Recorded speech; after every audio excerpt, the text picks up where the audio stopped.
Did I ever tell you about my ordeal with pet turkey? What's that? So when I moved out to this house, that was around 1999 or 2000. I was driving on a back road out here, and I came up on this farm, and it had this big pen full of turkeys. They had wild coloration, but they were tame. He raised them for Mhm. food or something, right? So he had this sign out front that said "turkeys for sale." So I pulled in, and I'm like, "You selling turkeys?" He says, "Yeah." I says, "How much?" He says, "$20 for a tom, 15 for a hen." I go, "I'll take one of each." So I took these things, and I didn't have nothing to put them in, so I just threw them in my back seat.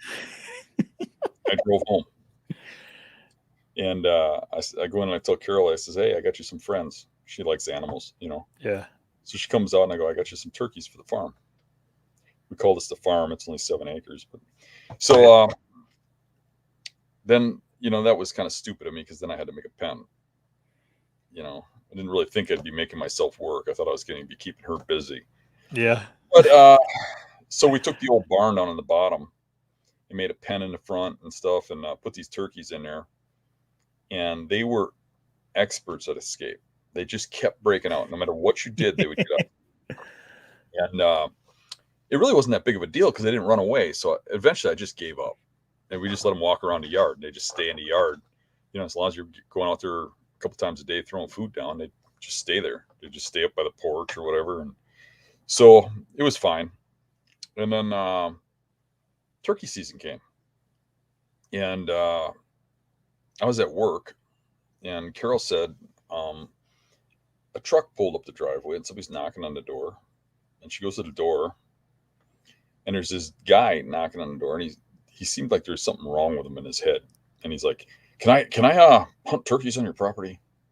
And he's frantically looking back and forth between her and Carol's pet Tom, that's standing like 10 feet from him, strutting in the driveway. And she says, "That is not a wild turkey. That's our pet." And he starts screaming at her that you can't have a pet turkey. It's against the law. You can't do this. You can't do that. I'm going to turn you in.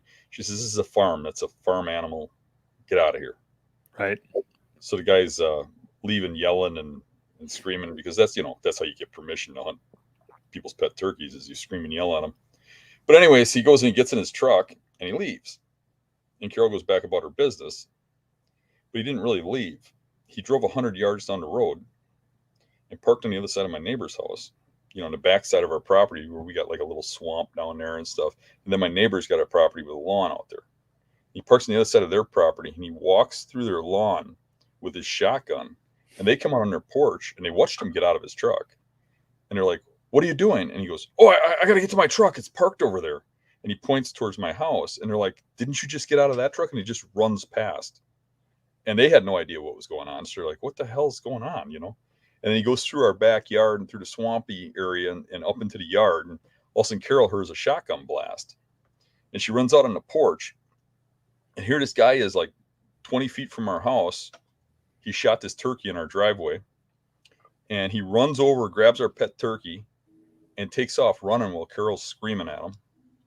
She calls the police. She calls the game warden and stuff. And the game warden, well, then he ran through the yard again and ran back past the neighbors with the turkey in his hand. I wish they would have got his license plate, but they didn't. And then he took off.